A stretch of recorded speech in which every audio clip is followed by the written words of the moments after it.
Alrighty, don't mind me and my microphone phone. I did order a new microphone, but it hasn't come in yet, so we will be using this for now, just to have better audio quality. Please also don't mind my notes on the side. I will be glancing over because I will be talking about everything that I'm learning in these next upcoming videos on my certification for pronatal, just training pregnant women and dealing with postpartum training. So I'm super excited about that. Anyways, today we're talking about the pelvic floor. Now, a lot of the times when we think of the pelvic floor, we think of Kegels. The reason why is because we've been taught that in order to strengthen the pelvic floor, we have to kind of suck in and squeeze the pelvic floor. So before we get into that, let's talk about what is the pelvic floor. Pelvic floor, kind of think of it as like a hammock, right? And I'm going to insert a picture here. This is what the pelvic floor looks like. Now, most of the time when you think about Kegels, we're only using part of the pelvic floor when we really should be using all 4 points. Now, what we're going to do right now in this video, if you can, find our pelvic floor. So we're going to sit down. I am currently on my couch, but find a chair. It's easier to do it at the edge of something, so at the edge of a box if you're at a gym, or a chair, whatever you can find. And we're going to sit our feet completely flat on the ground, relax the shoulders, and what we're going to do is try to find each 4 corners of our pelvic floor. Deep breath, relax your body. Now pretend that you're going to pee, but then someone walks into the bathroom and you decide you don't want to pee anymore. Hold that tightness. That's going to be the front part of your pelvic floor. Go to the back part of our pelvic floor. We're trying to stop from passing gas. Now don't confuse this with clenching your glutes. It's going to be much deeper, much more internal. Alrighty, and now we're doing the sides of our pelvic floor. Now sit on your hands, palms facing up. Find your sitting bones.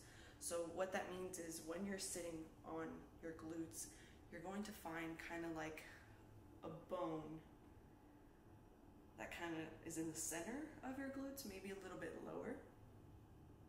Now once you find those bones, try to bring these 2 bones together.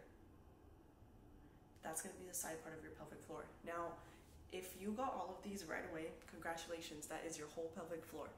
If it's a little tricky to target some areas more than others, that's okay.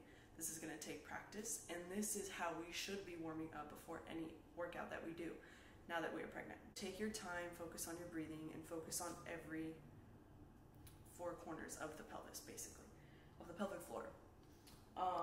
I do want to spit some facts real quick that I thought were very interesting about the pelvic floor. There are 14 different muscles in the pelvic floor. Now, the pelvic floor, pelvic organs, it stabilizes the pelvis, and obviously it assists a pregnant woman when it's time to give birth to your wonderful baby. You've got this in order. You know the 4 corners of your pelvic floor. The next step is going to be to practice lifting something with your pelvic floor. Now we're going to imagine something small, like a grape or blueberry. Pretend it's right at the center of your pelvic floor. And what we're going to do right now is try to use these 4 corners. Try not to use just one side more than the other. We're going to relax our pelvic floor. Then we're going to pick up with every corner that blueberry, and then gently and slowly put that blueberry back down. Now, I was doing that while I was explaining it, and you can tell my face is like thinking because I'm really trying to focus on these muscles. The more that we understand how to control these muscles, the easier it will be to give birth, and the less tearing you will experience when giving birth. That is all for today's video. I hope this helped, and I hope it was really simple to understand. My goal here is not to make it complicated and add a bunch of scientific terms. I just want to give you the basics so that you can succeed in not only giving birth, but also having a good workout.